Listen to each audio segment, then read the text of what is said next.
Dans un abattoir de Bretagne, les services vétérinaires ont découvert une anomalie sur un lot de veaux.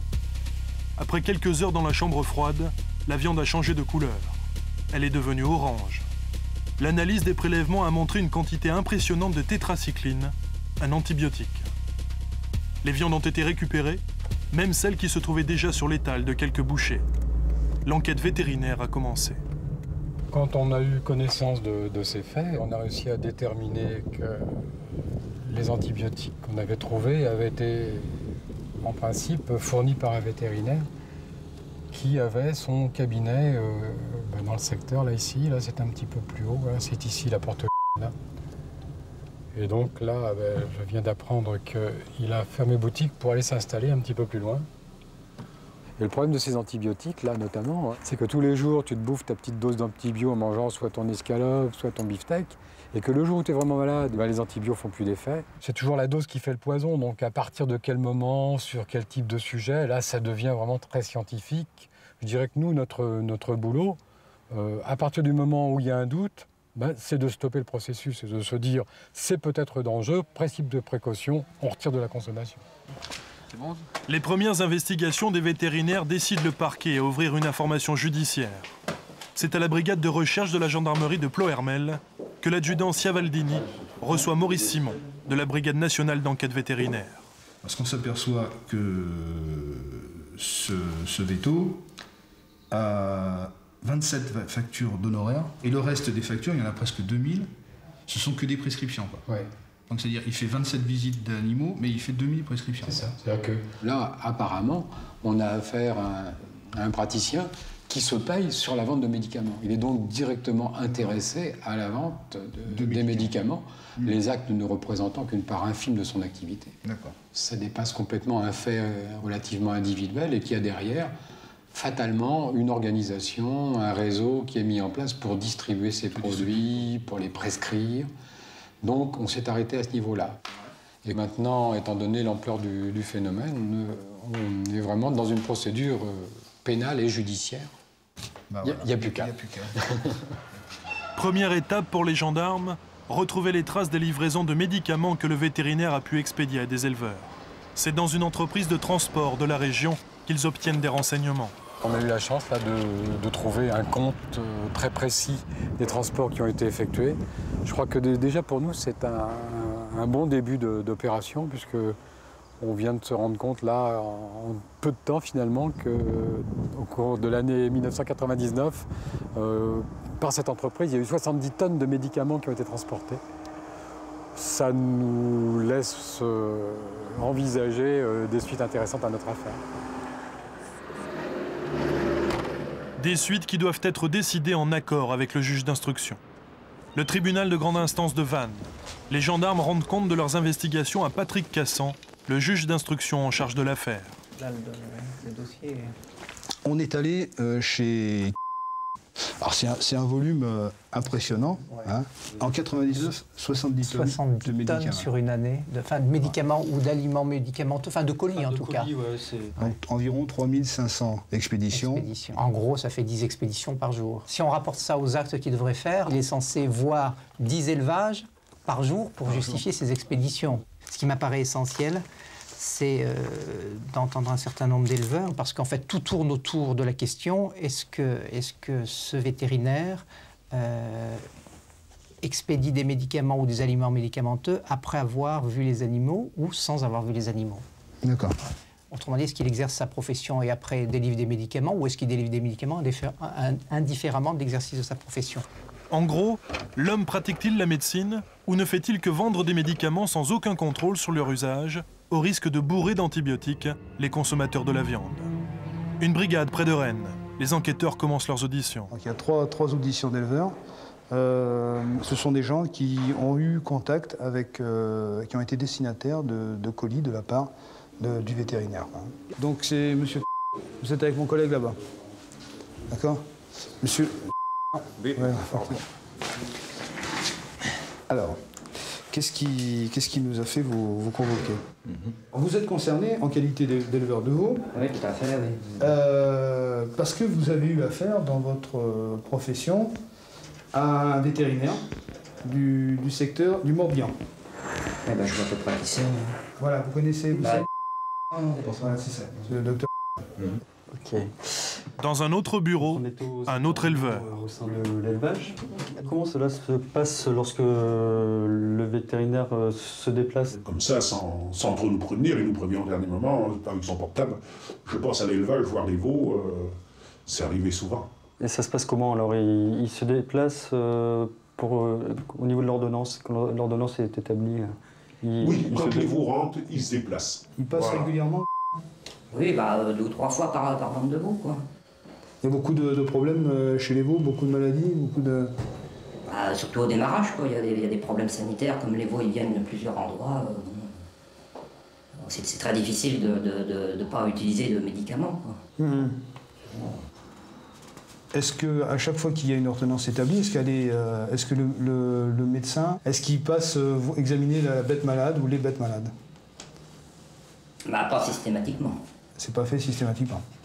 Si par exemple le veau il a mal aux oreilles, ben on va le soigner, on va pas téléphoner au vétérinaire. Nous, on tient quand même à avoir des produits à un peu d'avance, il faut qu'on ait quand même un peu de produits. Vous avez toujours un petit stock d'avance, quoi. Ben, stock, on a quand même... de quoi soigner dans l'immédiat. De quoi soigner dans l'immédiat. Donc ça fait... en tonnage, ça fait quand même 407 kilos de médicaments. En règle générale, vous savez ce que c'est comme médicament en règle générale? Bah oui, bah évidemment. Oui. Bon, l'oxytétracycline, c'est des antibiotiques. Ouais. Autrement, il y a les sulfamides aussi. Et c'est vrai que bon, le consommateur pourrait être un peu surpris de savoir qu'on peut utiliser autant de médicaments pour faire du veau de boucherie. C'est sûr que ça peut les... Enfin bon, c'est comme ça. D'accord. Vous pensez que ça vient de quoi, ça, ce phénomène? C'est lié à la production industrielle? Bah, disons que oui, bah évidemment. Il est évident que l'éleveur qui n'est pas consciencieux, il peut faire n'importe quoi. Ça, c'est évident, quoi. Des éleveurs qui peuvent faire n'importe quoi et qui n'hésitent pas à bourrer leurs veaux de médicaments pour éviter de perdre quelques kilos de viande, en prenant le risque de mettre en danger la santé de ceux qui mangeront cette viande. Étonnant élevage que celui du veau de boucherie. Ici, dans chacune de ces pièces, 50 compartiments en bois, les mêmes mangeoires en plastique pour des veaux qui n'auront la place que pour se lever et se coucher pendant leur courte vie. Au total, dans cette exploitation, il y a 600 veaux. 600 veaux qu'on laisse volontairement dans le noir pour maintenir artificiellement leur taux d'hémoglobine. Plus il est faible, plus la viande sera blanche et donc mieux elle se vendra. Un traitement qui fragilise les veaux et les rend vulnérables aux maladies. Il suffit que l'un tombe malade pour que les autres le soient également, comme dans une crèche. Pour bien gérer leur exploitation, les éleveurs sont conseillés par des spécialistes, les techniciens d'élevage. Ce ne sont pas des vétérinaires. Ils n'ont pas le droit de prescrire des médicaments. Si les gendarmes parviennent à démontrer que certains techniciens ont prescrit, ils auront la preuve que le vétérinaire a créé un réseau illégal. Asseyez-vous, monsieur. L'adjudant Ciavaldini a convoqué ce matin un des techniciens d'élevage qui travaillait avec le vétérinaire. On s'intéresse notamment à un vétérinaire du secteur de Vannes. Est-ce que ça vous dit quelque chose? Dans le secteur de Vannes, actuellement, il doit être installé dans 56. Est-ce que vous êtes en relation avec lui? Actuellement, on n'a plus de relation, non, depuis le 30 avril. Il avait un grand secteur géographique, c'est vrai, et des fois il me disait je peux pas passer, je pourrais passer que dans 3 jours, ou dans 5 jours, ou la semaine prochaine, ou ainsi de suite. Et parfois c'était un handicap. Lorsqu'il ne se déplace pas, il fallait quand même soigner le veau. Comment ça se passait alors à ce moment-là en pratique? Est-ce que vous avez été amené à dire, entre guillemets, à prescrire en quelque sorte? Est-ce que vous pensez que ça a pu aller jusque-là? Dire tiens... prescrire, ainsi, il suffit qu'on dise à quelqu'un il y a un veau qui est pas bien, il y a plusieurs veaux qui sont pas bien, il faudrait leur faire ça. Qu'est-ce que les gens disent? Si vous appelez ça de la prescription, c'est de la prescription. Les choses ont tellement changé, si vous voulez, que maintenant on ne sait plus quoi dire. On est interrogé, on ne sait pas ce qu'il faut qu'on dise. C'est pas normal. Hein. Nous, on s'entoure avec les vétérinaires de prendre un tas de précautions pour qu'on ne soit pas mis en cause. Et si vous laissez on ouvre la bouche, on est sûr qu'on est coincé. C'est quand même pas normal. Une situation anormale puisqu'elle est illégale. Le vétérinaire n'a pas le droit de prescrire à distance, il doit toujours se déplacer pour voir l'animal. Si cette dérive-là se poursuit, on va finir par avoir affaire à une agence de médicaments, de vente de médicaments par correspondance. Il suffira de passer par Internet, par fax ou par téléphone, une commande en donnant vaguement deux ou trois symptômes et en disant bon ben voilà, j'ai tant d'animaux, j'ai tel problème, envoyez le médicament qui va bien. Et ça, c'est pas du tout compatible avec le Code de la santé publique et la loi sur la pharmacie vétérinaire. La brigade de recherche de Plohermel, 6 h du matin. Les auditions ont confirmé les soupçons, les dérives. Mais pour mettre en cause le vétérinaire, il leur faut des preuves. Ils vont perquisitionner chez un autre technicien d'élevage. Oui, de 83 unités, on arrive. Hein. On décolle de Plohermel, on est sur en 10 minutes. Reçu. Le technicien qui les intéresse habite dans la ferme d'où provenaient les veaux oranges qui ont déclenché l'enquête. Ce technicien est en fait le frère de l'éleveur. Bah tiens, est-ce qu'il va être là seulement? On va voir. Tu me passes mon chapeau, s'il te plaît, Anna? Les gendarmes supposent qu'il travaille avec le vétérinaire, mais ils n'en ont pas la preuve.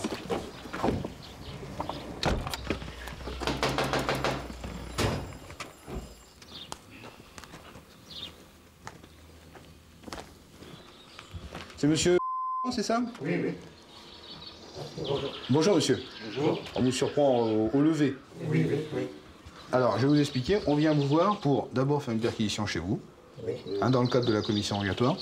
Et d'autre part, vous prendre un petit mot sur certains éléments, certaines vérifications qu'on doit faire. Oui, bah. Donc, on va commencer par faire la perquisition chez vous.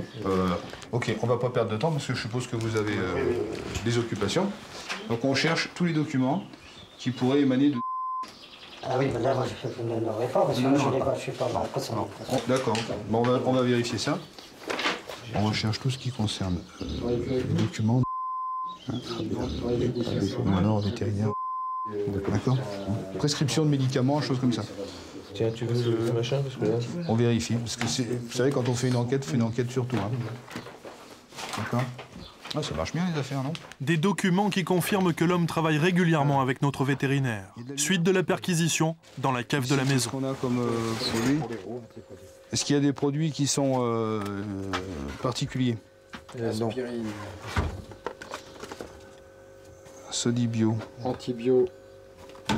Il a des stocks comme ça? Non, bah, c'est pas énorme. Non, c'est pas énorme, mais... Vous avez des ordonnances pour tout ça? Oui, c'est au bâtiment. C'est au bâtiment là-bas? Oui. D'accord. Antibiotiques aussi. Antibiotiques. Un petit stock de médicaments et d'antibiotiques, la moitié sans ordonnance. Vous avez une chefs-d'œuvre en péril.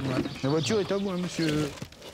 D'accord. C'est dans le coffre de sa voiture que les gendarmes trouvent une pièce importante. Le cahier d'élevage, dans lequel sont notées toutes les prescriptions de médicaments faites par le vétérinaire. Okay. Sur le registre, les dates indiquent de sérieuses anomalies. On voit que le 14 janvier, avant que les animaux soient là, il envoie D'accord, déjà des antibiotiques en fait. D'accord. en disant cortexiline, etc. Donc on va les traiter à l'arrivée. D'accord. Ainsi donc, les médicaments on va étaient voir ça arrivés dans comme la ça. ferme avant même que les veaux y soient. L'éleveur, le technicien et le vétérinaire étaient très prévoyants. Dernière étape pour les gendarmes. L'adjudant Ciavaldini a décidé d'entendre le vétérinaire. Les investigations ont montré qu'il avait mis en place un réseau de distribution à travers toute la France et qu'il était responsable de la santé d'au moins 200 000 veaux. Mais le vétérinaire ce matin-là ne se présente pas à la gendarmerie. Les auditions des éleveurs ne sont pas passées inaperçues et l'homme est inquiet.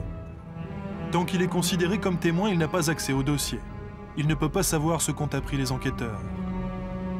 Pour que le vétérinaire puisse consulter ce dossier, il faudrait qu'il soit mis en examen. D'ailleurs, c'est la demande qu'il adresse aux enquêteurs. Oui, monsieur le juge, l'adjudant Ciavaldini. Je viens de recevoir une lettre avec accusé de réception de l'avocat de monsieur l'avocate qui m'informe que monsieur ne souhaite pas être entendu et bénéficier des dispositions de l'article 105 pour être entendu en qualité de témoin assisté et d'avoir accès aux droits reconnus aux personnes mises en examen. Ça peut simplement démontrer qu'il a quelque inquiétude, et c'est quand même étonnant d'avoir quelque inquiétude, alors même à nouveau que jusqu'à preuve du contraire, il n'a pas accès au dossier. Tout à fait, ouais. Ok. Ouais. D'accord. Ok, au revoir monsieur. Au revoir, bonne journée. Par retour de courrier, le juge d'instruction a mis en examen le vétérinaire. Un mois plus tard, l'homme est convoqué au palais avec son avocat. Mais on est encore loin du procès au cours duquel il encourra une peine de 4 ans de prison et de 100 000 francs d'amende pour faux et usage de faux.